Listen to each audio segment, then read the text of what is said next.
The chains were heavy. Jihoon stood on the platform with metal cutting into his wrists. Around him, dozens of other humans waited in silence. Some cried quietly, others stared at nothing with dead eyes. Jihoon just watched the crowd below. The auction house was massive. Beings from 100 different worlds filled the seats. Some had scales. Some had fur. Some looked almost like crystals given life. They were all here to buy slaves. 3 years had passed since Earth fell. Jihoon still remembered the day the ships appeared in the sky. Massive vessels that blocked out the sun. Humanity fought back with everything they had. Missiles, nuclear weapons, every soldier Earth could muster.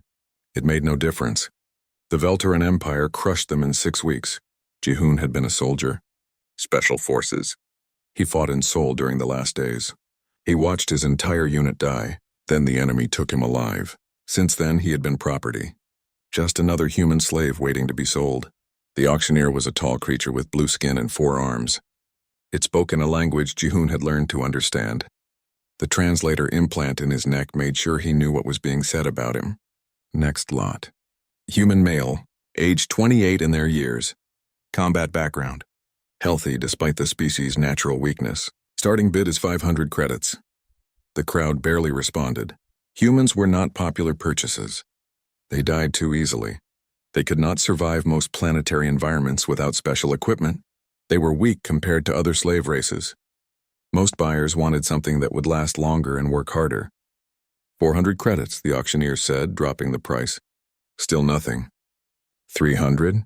A few beings showed mild interest. Jihoon recognized the type, rich collectors who wanted exotic pets.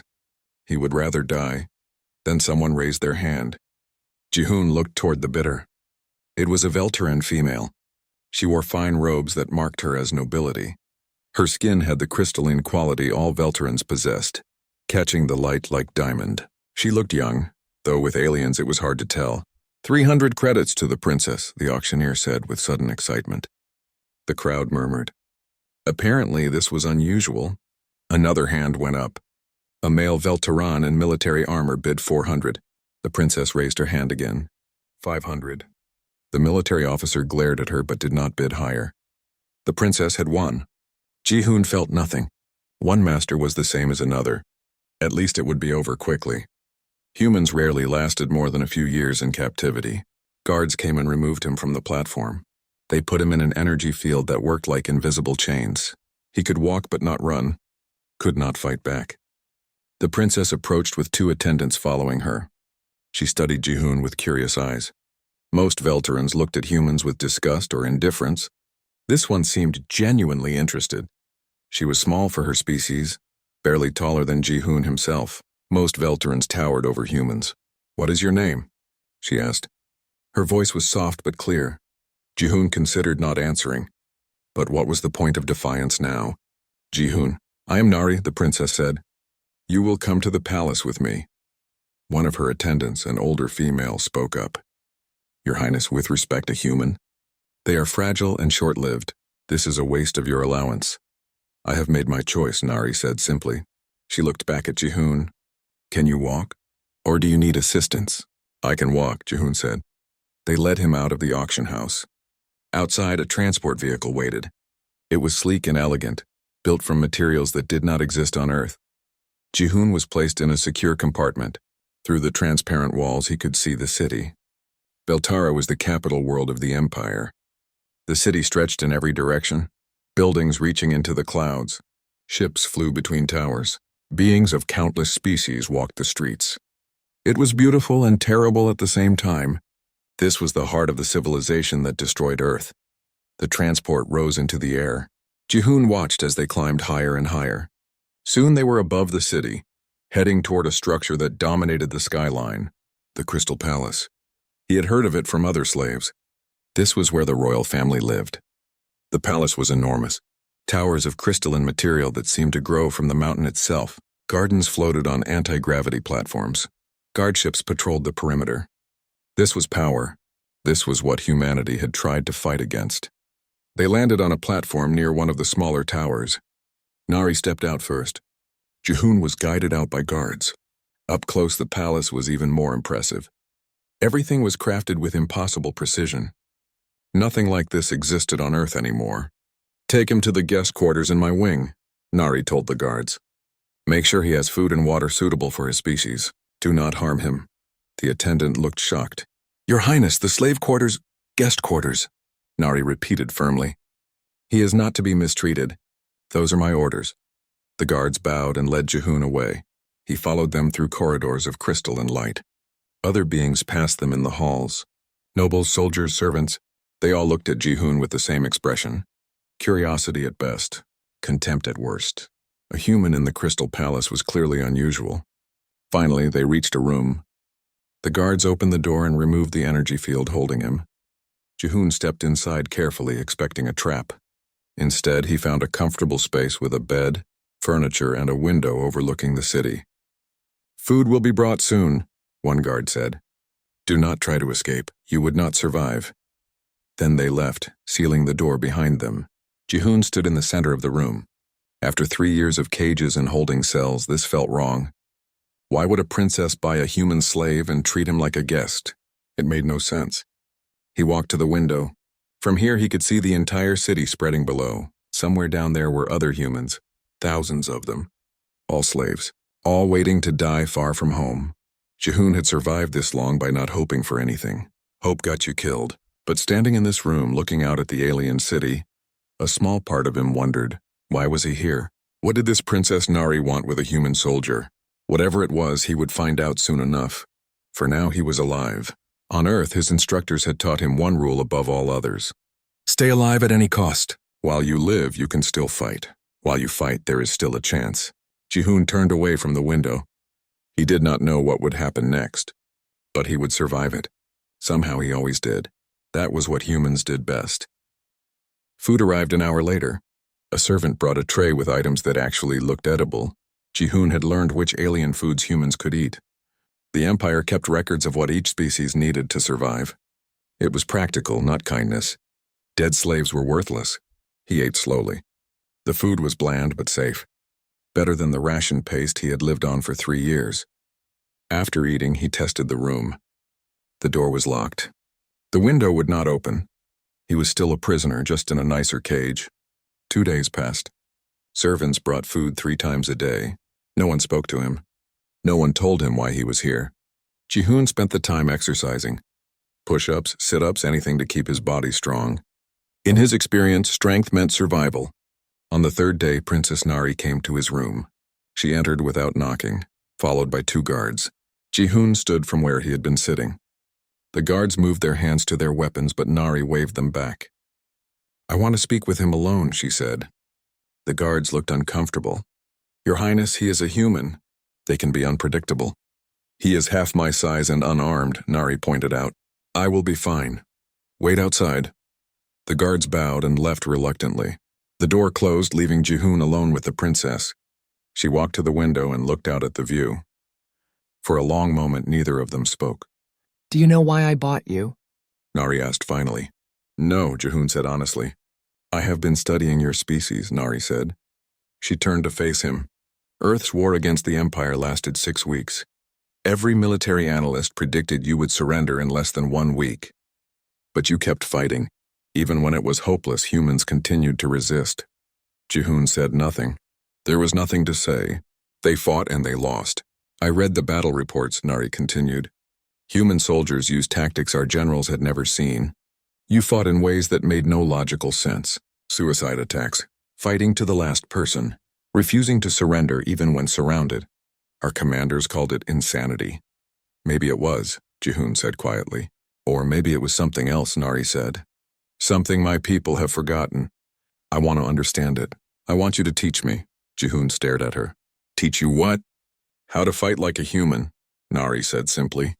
Our empire is the strongest in this region of space. We have the best technology, the largest fleets, the most soldiers, but we have not faced a real challenge in generations. I fear we have grown weak without realizing it. You want me to train you? Jihoon could not keep the disbelief from his voice. Why would I do that? Because the alternative is to sit in this room until you die, Nari said bluntly. I am offering you purpose, something to do besides wait for the end. Help me learn and I will make sure you are treated well. Jihoon considered this. She was right about one thing. Sitting in this room would drive him insane, and training someone was better than doing nothing, even if that someone was the enemy. Fine, he said, but I need space to work. And equipment. I have a private courtyard, Nari said. We can train there. What equipment do you need? For what I want to teach you, nothing. Just your body and your will. Nari smiled slightly. Then we begin tomorrow. First light, she left. Jihoon sat down on the bed wondering what he had just agreed to. Training a Veltaran princess in human combat techniques. It was absurd. But it was something to do. And maybe, just maybe, it would help him survive a little longer. The next morning, guards came to escort him. They led him through the palace to a courtyard surrounded by high walls. Trees with purple leaves grew in planters. A fountain bubbled quietly in one corner. Nari waited in the center, wearing simple training clothes. Show me what humans do, she said. Jihoon started with basics. How to stand. How to move. How to fall without getting hurt. Nari followed his instructions carefully. She was not naturally athletic, but she tried hard. That counted for something. After an hour, she was breathing hard. Veltarans were stronger than humans, but they tired quickly with sustained effort. Their bodies were not built for endurance. We will stop here today, Jihoon said. No, Nari said. Continue. You need rest. I need to learn, Nari insisted. Again. Jihoon shrugged and continued. They trained for another hour before Nari finally collapsed. She lay on the ground, chest heaving. Jihoon waited until she caught her breath. Your body is not designed for this kind of training, he said. Veltarans are built for short bursts of strength. Humans evolved for persistence. We are not as strong, but we can keep going longer. Then teach me persistence, Nari said, struggling to her feet. They trained every morning after that. Jihoon taught her how to strike, how to block, how to use an opponent's strength against them. He taught her to ignore pain and keep moving. Most importantly, he taught her to think during a fight. Planning mattered more than power. Weeks passed. Nari improved slowly but steadily. More than that, they talked. During breaks, she asked questions about Earth, about human culture, about why they fought so hard. Jihoon found himself answering honestly. He told her about his home, about Seoul before the invasion, about the people he lost. Nari listened to everything with genuine interest. In turn, she told him about her life. She was the youngest of 5 children. Her older siblings were all accomplished in their own ways. Daehyun was a military leader. Jiwon was a diplomat. Seohyun, the crown princess, was being groomed to rule. Yoonji was a scientist. Nari was just the youngest daughter. Expected to look pretty and marry someone useful. I want to matter, she said one day after training. I want to do something important. But no one takes me seriously. Then make them, Jihoon said. Prove you are worth taking seriously. How? Keep training. Get stronger. Show them you are more than they think. Nari looked at him thoughtfully. Is that what you did? I tried, Jihoon said. Did not work out so well in the end. You are still alive, Nari pointed out. That is something. Months went by. Their training sessions became routine. Jihoon found he did not hate it. Nari was a good student. She listened. She learned. She never complained, even when the training was brutal. And slowly something changed between them. They were not friends exactly. She was still his owner and he was still a slave. But there was respect, understanding. Nari saw him as a person, not property. And Jihoon saw her as someone genuinely trying to grow beyond what her society expected. One morning, after a particularly hard session, Nari spoke quietly. Thank you. For what? Jihoon asked. For treating me like I matter, she said. For teaching me. For not giving up on this. Jihoon did not know what to say, so he just nodded. Words felt inadequate anyway. They continued training as the sun rose higher over the Crystal Palace. 2 people from different worlds finding common ground in the simple act of not giving up. Neither of them knew it yet. But this was just the beginning. The real test was coming soon. 6 months passed. Nari was no longer the clumsy student who struggled with basic movements. She could hold her own in sparring matches now. More importantly, she thought differently. She anticipated. She adapted. She was learning to fight like a human. Their training sessions drew attention eventually. Other members of the royal family noticed that Nari disappeared every morning. Her attendants gossiped about the princess spending time with her human slave. Word spread through the palace. One morning, Nari arrived at the courtyard with someone following her. a tall Veltran male in military armor. His crystalline skin had a darker tone, almost black. His eyes were cold as he looked at Jihoon. "This is General Minho," Nari said. "He commands the palace guard. He wanted to observe our training." Jihoon nodded slightly. He did not like being watched, but he had no choice. They began their usual routine. Warm-ups, drills, sparring. Minho watched everything in silence. After an hour, Minho spoke. "Princess, with respect, what is the point of this? You are learning to fight with your hands. We have energy weapons, plasma rifles, orbital bombardment. Hand-to-hand combat is primitive and useless." Nari paused, breathing hard from exertion. "What if you lose your weapon? What if your technology fails?" "Then you have already lost the battle," Minho said. "Technology is what separates civilization from barbarism. These human tactics are crude." Jihoon felt anger rising but kept his face neutral. He had learned not to react to insults. It only made things worse. "Show me," Nari said suddenly. Minho looked surprised. "Your Highness?" "Fight him," Nari gestured to Jihoon. "If human tactics are so useless, prove it." Minho smiled coldly. "As you wish." They faced each other in the center of the courtyard. Minho was larger and stronger. He had military training in Veltaran combat methods. On paper, this should be no contest. Jihoon was just a human slave. They circled each other. Minho moved first, a quick strike aimed at Jihoon's chest. Jihoon sidestepped and countered low, hitting Minho's knee. The general stumbled slightly. His expression changed from confident to focused. They exchanged blows. Minho had strength and reach. Jihoon had speed and technique. Every time Minho tried to use his power, Jihoon redirected it. Every time Minho expected one move, Jihoon did something else. The fight lasted 3 minutes. It ended with Minho on the ground, Jihoon's arm locked around his throat in a chokehold. Not enough pressure to cause real damage. Just enough to prove the point. Jihoon released him and stepped back. Minho stood slowly, his face dark with embarrassment and anger. "Crude tactics," Jihoon said quietly, "but effective." Minho stared at him for a long moment. Then he turned to Nari. "I see why you find this interesting, Your Highness." He left without another word. After he was gone, Nari laughed. It was the first time Jihoon had heard her laugh like that, free and genuine. "That was very satisfying to watch," she said. "I probably made an enemy," Jihoon said. "Minho respects strength," Nari replied. "You showed him something he did not expect. That is valuable. But not everyone saw it that way." A few days later, Jihoon learned that palace politics were more dangerous than combat. Lord Taejin was a noble who visited the palace often. He was tall even for a Veltaran, with pale crystalline skin and expensive clothing. He came from an ancient family with connections to the throne. Many believed he would marry one of the princesses eventually.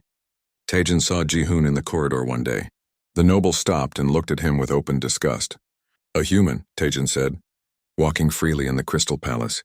The empire has fallen far." Jihoon kept walking. Engaging with nobles was dangerous. "I am speaking to you, creature," Taejin said sharply. Jihoon stopped. He turned and bowed slightly. "My apologies, Lord Taejin. You know my name." Taejin seemed pleased by this. "Good. Then you know I have influence here. Princess Nari's little experiment with you is amusing, but it will end. Humans are property. Remember your place." "I will, my lord," Jihoon said neutrally. Taejin smiled and walked away. Jihoon stood in the corridor, hands clenched. The noble was right about one thing. This situation could not last. Eventually, something would change. Meanwhile, tensions in the empire were growing. News came from the border systems. The Kreth Dominion was raiding colonies. Ships were disappearing. The Queen's Council met frequently to discuss the situation. Jihoon heard about this from Nari during their training. She was worried. Her oldest sister Seo-hyun, the crown princess, was pushing for military action. But Queen Myeon was cautious. War was expensive and the Kreth were dangerous opponents. "The empire has not fought a real war in 50 years, Nari said. "We have crushed smaller civilizations like yours, but the Kreth are different. They are almost as strong as we are." "Then you better hope your military is ready," Jihoon said. "That is what worries me," Nari replied. "We rely so much on our technology. Our ships, our weapons. But what happens if those are not enough? Our soldiers have no experience with real combat. They have never faced an enemy that can truly hurt them." Jihoon thought about this. She was right. The Veltaran Empire had grown arrogant. They believed their technology made them invincible. But technology could fail. Systems could be hacked. Ships could be destroyed. When that happened, you needed soldiers who could still fight. Maybe you should tell your mother that, Jihoon said. I am the youngest daughter, Nari said bitterly. No one listens to me, especially not about military matters. Then make them listen, Jihoon said. You have been training for months. Show them what you have learned? Nari looked thoughtful. Perhaps.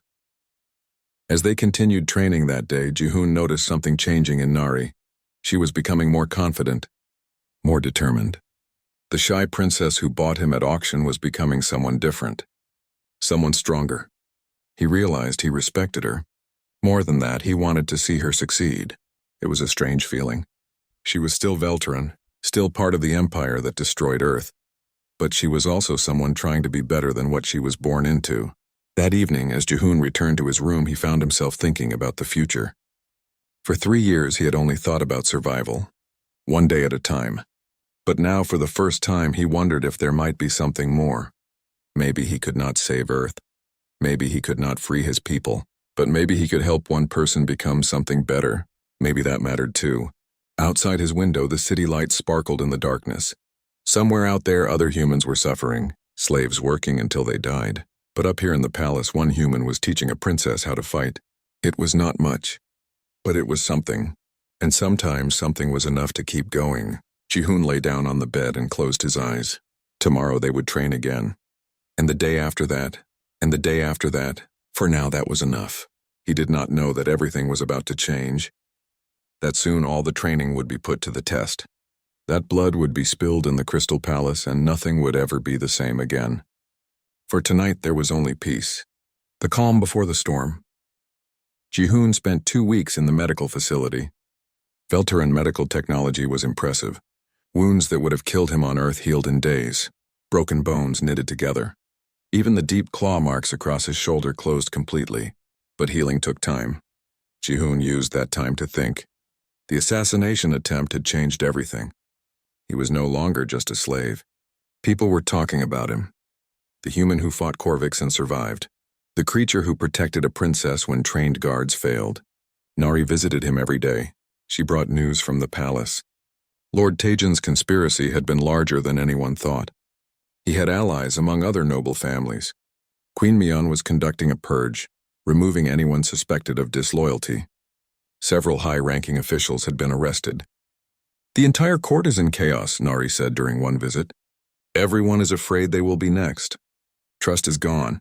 Good, Jihoon said. Fear keeps people honest. Or it makes them desperate, Nari replied. Desperate people do dangerous things. She was right, of course. But Jihoon had learned long ago that politics was just war by other means. The same rules applied. Stay alert. Trust no one. Survive. On the 15th day, he was released from medical care. His body was healed, though some scars remained. Jihoon did not mind scars. They were proof you survived. Guards escorted him back to his room in Nari's wing. The corridors felt different now. People stared at him with a new expression. Not contempt or curiosity. Something closer to respect. Or maybe fear. It was hard to tell. That evening, a messenger arrived at his door. The queen commands your presence in the throne room. Bring Princess Nari. Jihoon found Nari in her chambers. She looked nervous when he told her about the summons. The throne room, she said quietly. Mother never summons me there unless something important is happening. Should I be worried? Jihoon asked. I do not know, Nari said honestly. But we should not keep her waiting. They walked through the palace together. Guards followed at a distance. Other members of the court watched them pass. Jihoon noticed some nobles bowing slightly to Nari. That was new. Before the assassination attempt, many had ignored her. The throne room was massive. Crystal pillars rose to a ceiling lost in shadows. At the far end, Queen Mion sat on a throne that seemed to grow from the floor itself. Around her stood the royal court. Her children. Military advisors. High-ranking nobles. General Minho was there, standing at attention. Jihoon and Nari walked down the long approach to the throne. Their footsteps echoed in the silence. When they reached the proper distance, they both bowed. Nari deeply, as protocol demanded. Jihoon less so, but respectfully. Queen Mion studied them for a long moment. Her face was unreadable. Ancient and cold as stone. The palace speaks of nothing but the banquet. the Queen said finally. Her voice carried through the hall without effort. They speak of Corvic assassins, of blood on crystal floors, and they speak of a human slave who fought like a demon to protect my daughter. The court murmured. Jihoon kept his eyes down. General Minho informs me that you killed 2 Corvic assassins with improvised weapons, the Queen continued. He says you fought with skill that would shame many trained warriors. Is this true? I did what was necessary, Your Majesty, Jihoon said carefully. Necessary, the Queen repeated. An interesting choice of words. Tell me, human, why did you fight? You could have run, could have hidden. Why risk your life for a Veltaran princess? Jihoon thought about his answer. Honesty seemed like the safest approach. Princess Nari treated me with respect. She saw me as a person, not property. I owed her for that. So you fought out of debt? I fought because it was right, Jihoon said. The Queen leaned forward slightly. Right. Another interesting word. You are a slave. Your people were conquered. You have every reason to hate us. Yet you protected my daughter. Why? Hate takes energy, Jihoon said. I need that energy to survive. And Princess Nari is not responsible for what your empire did to Earth. Silence fell over the throne room. No one spoke. No one moved. Jihoon wondered if he had said too much. But it was true. He could hate the empire, hate the system, hate everything that happened. But hating one person who showed him kindness? That seemed pointless. Queen Mion sat back in her throne. She looked at Nari. Daughter, come forward. Nari stepped forward, trembling slightly. You purchased this human at auction, the Queen said. You trained with him. You spent considerable time in his company. The court whispered that you were foolish, that you wasted your time with a worthless creature. Do you still believe he is worthless? No, Mother, Nari said firmly. He is the bravest person I have ever met. Brave, the Queen mused. I have been thinking about that word. Bravery is not something we Veltarans often consider. We have technology, strength, power, but bravery? That requires facing something that frightens you despite having every reason to run. By that definition, my empire may have very few truly brave individuals. She stood from her throne. The entire court straightened. When the Queen stood, you paid attention. I have made a decision, Queen Mion announced.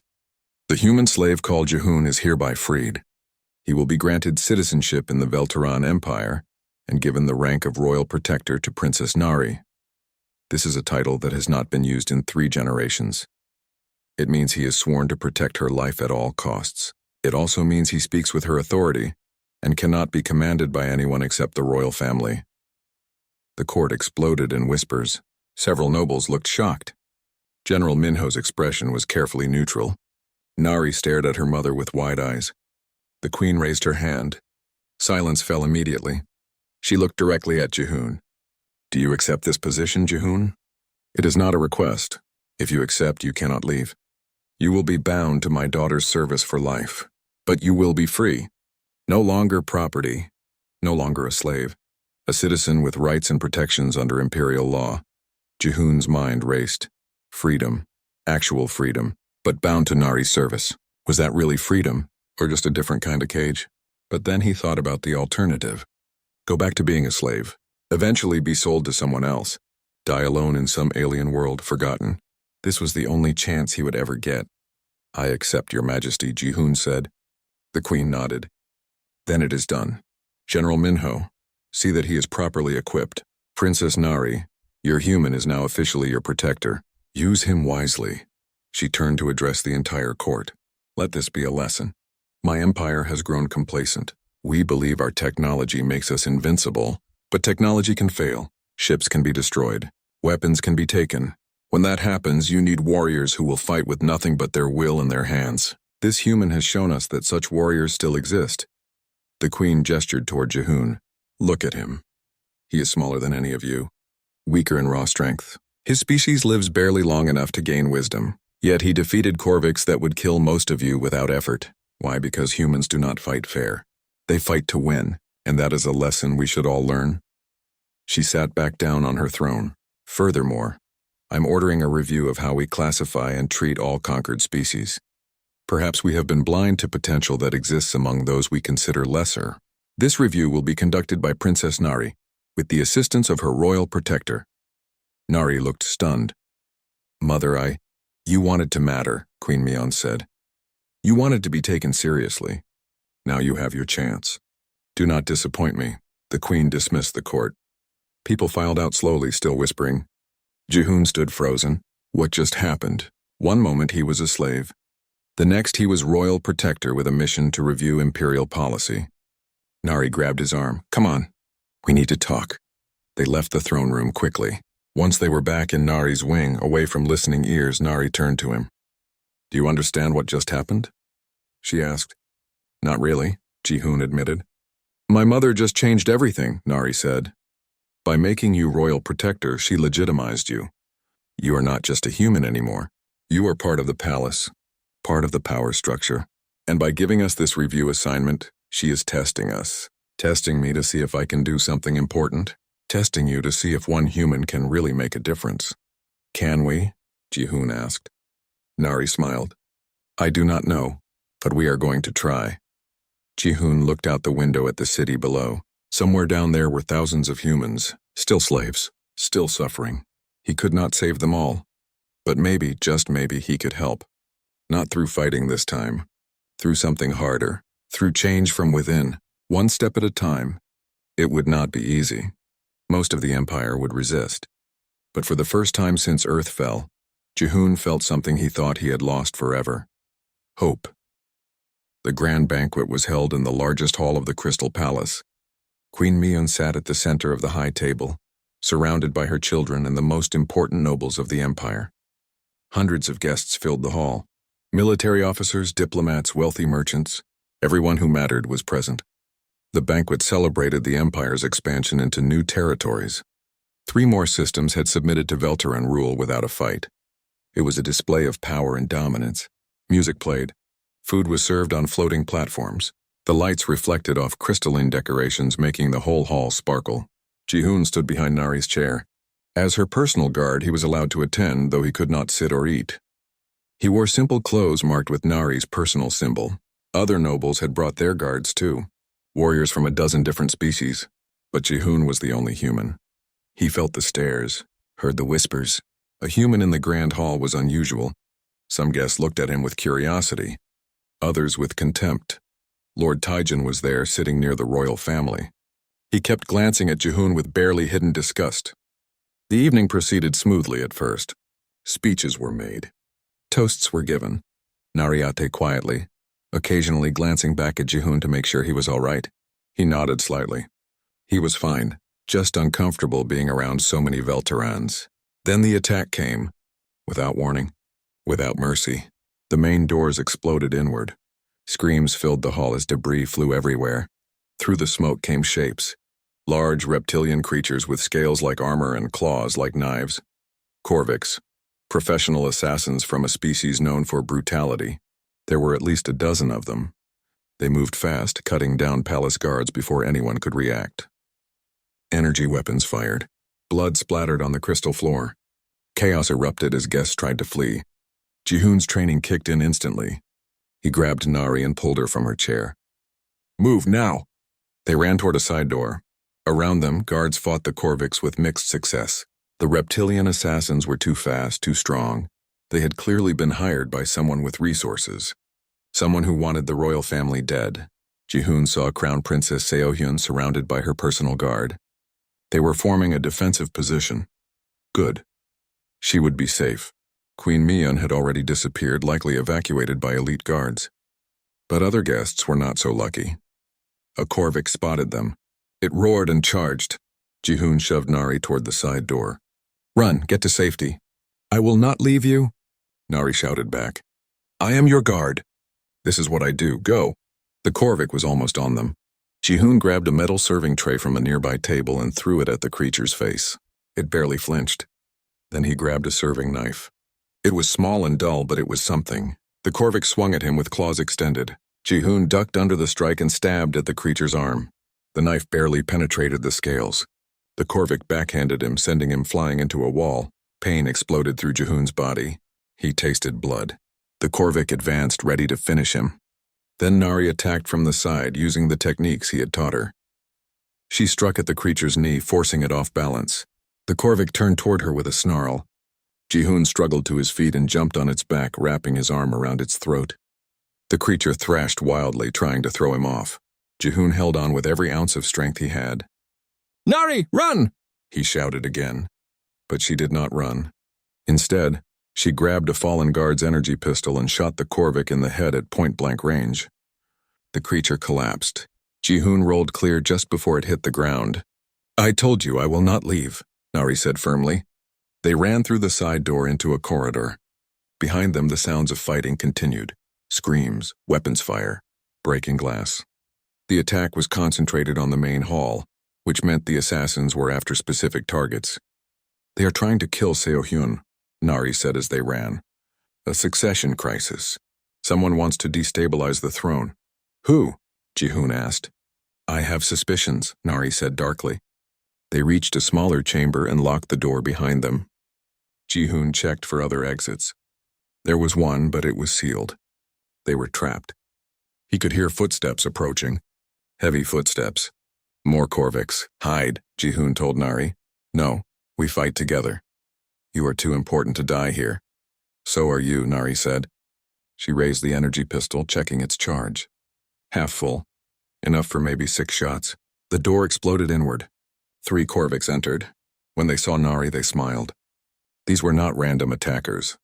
They knew exactly who she was. The first one charged. Nari shot it twice in the chest. It fell but was not dead. These creatures were tough. The second one went for Jihoon. He dodged its claws and kicked at its leg. The Korvik barely noticed. The third assassin went straight for Nari. Jihoon intercepted it, taking a slash across his shoulder that cut deep.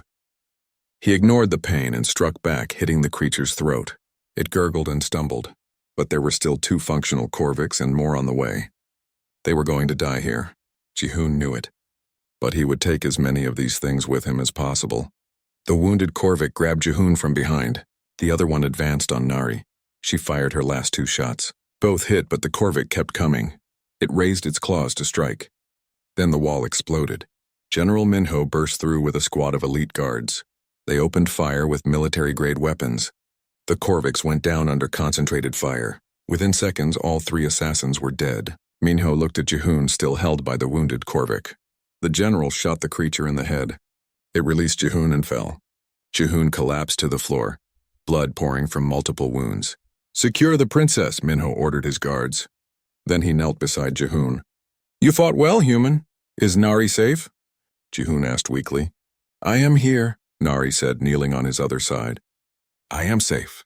You saved me." "Just doing my job," Jihoon managed to say. Medical personnel arrived. They put something over Jihoon's wounds that stopped the bleeding. Everything was getting blurry. He could hear voices but could not understand them. Someone lifted him onto a stretcher. The last thing he saw before losing consciousness was Nari's face looking down at him. She was saying something. He could not hear the words, but he could see the emotion in her eyes. She cared whether he lived or died. That was strange, but also somehow comforting. Then everything went dark. When Jihoon woke up, he was in a medical facility. Advanced equipment surrounded his bed. His wounds had been treated with technology that did not exist on Earth. He was alive. That was unexpected. A figure sat in a chair beside his bed. Queen Mion herself. She looked at him with ancient, calculating eyes. "You protected my daughter," the queen said. Jihoon tried to sit up but could not. "Too weak still." "Yes, your majesty." "The assassins were hired by Lord Taejin," Queen Mion continued. "We found the evidence. He wanted to kill Seo-hyun and blame it on the Kreth. He hoped to profit from the chaos. He has been executed." Jihoon said nothing. Palace politics were not his concern. "You are an interesting creature," the queen said. "A human who fights like a warrior, who protects his master without hesitation. Perhaps my empire has been wrong about your species." She stood and looked down at him. "Recover your strength, Jihoon. When you are healed, we will speak again." Then she left. Jihoon lay in the bed, staring at the ceiling. Something had changed. He did not know what yet, but he could feel it. The game had shifted, and somehow he was now a player. The queen saw the protector and asked, "Who is he?" The princess answered, "My human."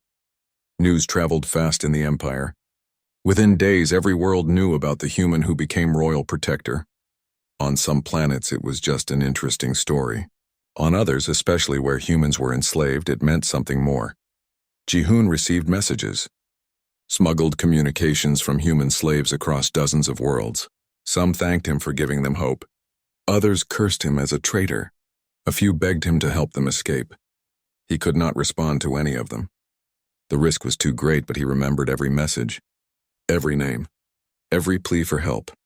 Meanwhile, Nari threw herself into the review project. She visited slave markets, labor camps, and processing centers. She interviewed humans and other conquered species. She documented abuses and inefficiencies in the system. Jihoon accompanied her everywhere, both as protector and advisor. What they found was worse than Jihoon expected. Humans were treated as disposable, worked until they died, then replaced. Children were separated from parents, families destroyed, all in the name of imperial efficiency. "This is not sustainable," Nari said after one particularly awful visit to a mining colony. "The mortality rate is terrible. The productivity is poor. We are wasting a resource because we see these people as less than nothing." "They are not a resource," Jihoon said quietly. "They are people." "I know," Nari said. "But to change the system, I have to speak in terms the Empire understands. Resources, efficiency, profit. If I speak about morality, they will ignore me." She was learning, becoming harder, more political. Jihoon was not sure if that was good or bad. After 3 months of investigation, Nari presented her findings to Queen Mionne and the Royal Council. Jihoon stood behind her as she made her case. "The current system is wasteful," Nari explained. "We lose valuable workers to preventable deaths. We create resentment that leads to sabotage and rebellion. If we treated conquered species better, they would be more productive and more loyal." General Minho spoke up. "With respect, Your Highness, slaves are not meant to be loyal. They are meant to work. And they work better when they have reason to live," Nari countered. "Look at Jihoon. He could have let me die during the assassination attempt. He did not because I treated him with respect. Imagine an empire where millions of conquered people felt the same way, where they worked not because they were forced but because they benefited." The council members looked skeptical. Queen Mionne remained silent, listening. Nari continued. "I propose we end slavery, not immediately but in stages. Grant citizenship to conquered species. Give them rights, education, opportunities. Those who prove themselves can rise in society. Those who contribute can be rewarded." "Madness," one council member said. "They will rebel the moment we show weakness." "We already have rebellions," Nari pointed out. "They just do not succeed because we crush them. But rebellions are expensive. They damage infrastructure. They require military resources. Imagine if we did not have to fight our own populations." The debate went on for hours. In the end, Queen Mionne made no decision. She thanked Nari for her work and dismissed the council. Jihoon thought the entire presentation had been a failure. But that night, a messenger came to Nari's chambers. The queen wanted to see her and Jihoon privately. They found Queen Mionne in her private study. She looked tired. For the first time, Jihoon saw her as something other than a distant ruler. She was a woman carrying the weight of an empire. "Your proposal is dangerous," the queen said without preamble. "It threatens the entire structure of our society. Many nobles profit from slavery. They will resist any change." "I know, Mother," Nari said. "But, however," the queen interrupted, "I am not convinced our current system is sustainable. The Kreth Dominion grows bolder. They raid our borders with impunity. Our military struggles to respond effectively. We need every advantage," she looked at Jihoon. "You told me humans fight differently, that they do not give up. I have been thinking about that. What if we had human soldiers, fighting for us instead of against us?" Jihoon felt his heart race. This was it. The moment that could change everything. "You would need to give them a reason to fight, Your Majesty. Slaves fight poorly. Free people defend their homes." "Exactly," Queen Mionne said. "So here is my proposal, a test. I will allow you, Jihoon, to recruit and train 1,000 human volunteers. You will have 6 months to turn them into an effective military unit. If they prove themselves in combat, I will begin implementing Nari's reforms. If they fail, we return to the current system and speak no more of change." "What kind of combat?" Jihoon asked carefully. "The Kreth are attacking a border world called Vayton. It is a minor colony, barely worth defending. I will give you that world to protect. Stop the Kreth and you win. Fail, and humanity remains enslaved." It was a trap, a test designed to fail. 1,000 humans against the Kreth Dominion? Impossible. But it was also the only chance humanity would get. "I accept," Jihoon said. Nari grabbed his arm. Jihoon, this is suicide. Probably, he agreed. But what choice do we have? Queen Mion smiled slightly. General Minho will provide you with basic equipment and transport. Nothing more. The test must be fair. Princess Nari will accompany you as observer. She will report directly to me. She stood, signaling the meeting was over. You have 1 week to recruit your volunteers. Choose wisely. Jihoon and Nari left the palace the next day. They traveled to holding facilities on 3 different worlds, places where human slaves were kept.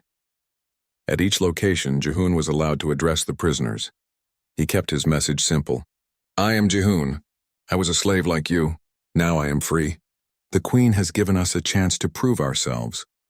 Volunteer to fight for 6 months. If we succeed, she will begin freeing our people. If we fail, you return here. But at least you will have tried. Most humans were too broken to respond. Years of slavery had destroyed their will, but some still had fire in their eyes. Some still remembered Earth. Some were willing to bet their lives on one last chance. By the end of the week, Jihoon had his 1,000 volunteers. Most were young men and women. A few were older, veterans like him from Earth's final war. All of them were angry, desperate, ready to fight. They were transported to a military facility on a remote moon. Jihoon had 6 months to train them, 6 months to turn slaves into soldiers. He worked them mercilessly, dawn to dusk every day. Physical conditioning, weapons training, tactics. Most importantly, he taught them to think like humans again, to remember that they were more than property. Nari helped where she could. She secured supplies, ran interference with military officers who resented the project. And she trained alongside the humans, learning their methods. The volunteers called themselves the Terran Legion. They adopted Jihoon's old military insignia from Earth. They sang songs from home.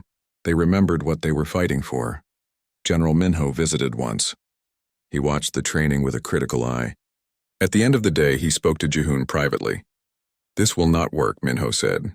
You are teaching them to fight like humans. But the Kreth are stronger than humans, faster, better equipped. Your people will be slaughtered. Maybe, Jihoon said. Or maybe we will surprise you. I hope so, Minho said. Because if you fail, the Queen will abandon these reforms. Your people will remain slaves forever. That is a heavy burden to carry. I have carried heavier, Jihoon replied. Minho almost smiled. Yes, I suppose you have. Good luck, Royal Protector. 6 months passed quickly. The Terran Legion was as ready as Jihoon could make them. They were not perfect soldiers. But they were determined, and sometimes determination was enough. The day came to ship out. 1,000 humans boarded transport vessels. Nari stood beside Jihoon on the command deck, watching his soldiers prepare. Are they ready? She asked. No, Jihoon said honestly. But they are all we have. The ships left orbit, heading for Vatan. Heading for battle. Heading for a test that would determine the fate of humanity and the Empire. Jihoon looked at his reflection in the viewport. A year ago he was a slave waiting to die. Now he was a commander leading his people to war. Life was strange. He touched the insignia on his uniform. Earth's symbol, a reminder of home. For Earth, he whispered. Behind him 1,000 voices echoed the words. For Earth, the war was coming, and humanity would fight. The Queen saw the Protector and asked, Who is he? The princess answered, My human Vatan was a small world with 3 mining colonies and a small orbital station, not strategically important, which was exactly why the Kreth chose it. They wanted to test Velteran defenses, probe for weaknesses. The Terran Legion arrived 2 weeks before the Kreth fleet. Jihoon used that time to prepare. He studied the system layout. The debris field called Broken Stars stretched between Vatan and its moon. Remains of ancient celestial collisions. Thousands of rocks ranging from pebbles to mountains drifting in chaotic patterns. Most commanders avoided Broken Stars. Too dangerous to navigate. But Jihoon saw opportunity. He split his force. 700 soldiers stayed on Vatan to defend the colonies. 300, including himself, prepared for a different mission. The Suicide Squad. General Minho had provided basic equipment. Energy rifles, combat armor, small attack craft. Nothing fancy. But humans had never needed fancy equipment. They made do with whatever they had. Nari watched from the orbital station as Jihoon explained his plan to the volunteers. The Kreth will bring a full battle fleet, he said. We cannot win a straight fight. So we do not fight straight. We use the debris field. Hit and run. Make them chase us through the rocks. And while they are distracted, we plant charges on their command ships. One of the soldiers, a young woman named Hana, raised her hand. Sir, those charges are nuclear. If we are close enough to plant them, we will not survive the explosion. I know, Jihoon said quietly. That is why this is volunteer only. Anyone who does not want to come, stay on Vayton. No shame in it, no one left. All 300 stayed. They knew what this meant. They knew they were probably going to die. But they also knew this was humanity's only chance. The Kreth fleet arrived right on schedule. 15 warships, heavily armed, built for overwhelming firepower. They moved toward Vayton in standard formation, confident, arrogant. The Veltaran military observers watched from a safe distance. General Minho was there in his flagship. Queen Mion watched through live feeds from the capital. The entire empire wanted to see if humans could really fight. Jihoon led the 300 in their small craft into broken stars. They scattered among the debris, using the rocks as cover. Waiting. The Kreth fleet detected them quickly. They sent 6 ships into the debris field to clear out what they assumed were minor threats. That was their first mistake. Jihoon gave the signal. The human craft attacked from all directions at once, not trying to destroy the Kreth ships, just harassing them, drawing them deeper into the debris field. Making them angry, it worked. The Kreth committed more ships. They wanted to crush these annoying pests. That was their second mistake. Now Jihoon had half the Kreth fleet spread out in the debris field. He gave the second signal. 30 human craft broke formation and made suicide runs at the 3 largest command ships. Most were destroyed before reaching their targets. But 5 made it through. 5 craft crashed into Kreth command ships and planted nuclear charges. Then they tried to escape. 3 craft made it out. 2 did not. 30 seconds later, the charges detonated. 3 massive explosions lit up the debris field. The command ships were destroyed instantly. The other Kreth vessels lost coordination. Their formation collapsed. That was when the rest of the Terran Legion attacked. 700 soldiers in small craft and armor suits swarmed the confused Kreth fleet. They targeted engines, weapons, anything critical. They used the debris as shields and weapons, pushing rocks into Kreth ships. It was chaos. Beautiful, deadly chaos. And humans excelled at chaos. General Minho watched in stunned silence. His tactical officers could not believe what they were seeing. Humans were not supposed to fight like this. They were supposed to be weak. Easy to kill, but these humans fought like demons. The battle lasted 3 hours. By the end, the Kreth fleet was crippled. Half their ships were destroyed or disabled. The survivors retreated, unable to complete their mission. The human casualties were severe. 147 dead, another 80 wounded, nearly a quarter of the strike force. But they had won. Against impossible odds, they had won. Jihoon floated in his damaged craft, bleeding from a dozen wounds. His right arm was broken. Burns covered his face. But he was alive. And they had won. Nari's voice came through his communicator. Jihoon, report. Are you alive? Still here, Jihoon managed to say. Mission complete. You crazy beautiful fool, Nari said, and he could hear her crying. You actually did it. The survivors limped back to Vayton. Medical ships rushed to treat the wounded. General Minho himself came aboard to meet with Jihoon. The general looked at the battered human commander with something that might have been respect. I was wrong about you. About all of you. That was the most insane, brilliant tactics I have ever witnessed. We learned from you, Jihoon said weakly. You taught us that we could not win fair, so we did not fight fair. Yes, Minho said slowly. I see that now. 3 days later, Queen Mion made a historic announcement. Broadcast to every world in the Empire. Jihoon watched from the medical facility where he was recovering. Nari sat beside him, holding his good hand. The Queen stood before the entire royal court. The Terran Legion has proven what I suspected. Humanity is not a weak species. They are warriors who fight differently than we do. They embrace sacrifice. They adapt. They never surrender. These are qualities the Empire needs. She paused, letting her words sink in. Therefore, I am issuing the following decrees. First, all human slaves are hereby granted citizenship in the Veltaran Empire. Slavery of humans is abolished, effective immediately. Second, humans who wish to serve in the military will be welcomed and trained. The Terran Legion will be expanded and formalized as an official unit. Third, All conquered species will be reviewed for citizenship eligibility using the standards Princess Nari has developed. The court erupted. Some nobles cheered. Others looked furious. But the Queen's word was law. These changes will take time, Queen Mion continued. But they begin today. The Empire has been stagnant too long. It is time we remembered that strength comes in many forms, and sometimes the smallest person can teach the greatest lessons. She looked directly at the camera. Jihoon knew she was looking at him. To the Terran Legion you have earned your place. Welcome to the Empire, not as slaves, as citizens, as warriors, as equals. The broadcast ended. Jihoon sat in silence.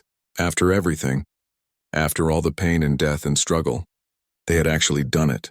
We are free, Nari whispered. Your people are free, Jihoon nodded slowly. But freedom was just the beginning. Earth was still conquered. Billions of humans still lived under Veltaran control. The fight was far from over, but now they had a chance. Now they had a voice. Now they had hope. 1 month later, Jihoon stood in a ceremony hall. He was mostly healed now. Scars covered his body, but he could move without pain. Beside him stood the survivors of the Broken Stars battle. 147 empty uniforms hung on the wall behind them. One for each soldier who did not come home. Queen Mion presented Jihoon with a new rank. High Commander of the Terran Legions, plural, because the Legion was expanding. Thousands of humans were volunteering. They wanted to fight. They wanted to matter. Nari received a position too, Ambassador to Humanity. Her job was to oversee the transition from slavery to citizenship, to make sure the reforms actually happened. It was enormous responsibility, but she was ready. After the ceremony, Jihoon and Nari stood on a balcony overlooking the city. The sun was setting, painting the sky in colors that reminded Jihoon of Earth. What happens now? Nari asked. Jihoon thought about that. About all the things that still needed to be done. About Earth still under Imperial control. About the long road ahead. We keep fighting, he said finally. Not with weapons this time. With words, with laws. With changes that stick. We build something better. And Earth? Nari asked quietly. Will you try to take it back? One day, Jihoon said. When we are strong enough. When we have proven ourselves completely. One day we go home. Nari nodded. I will help you. However long it takes, Jihoon looked at her. The strange alien princess who bought a slave and became his friend. Who fought beside him. Who believed in change when no one else did. Thank you, he said simply. For what? For seeing me as a person. For giving me a chance. For everything. Nari smiled. You gave me something too. Purpose, a reason to matter. We helped each other. They stood in comfortable silence watching the sunset. Below them, the city was changing.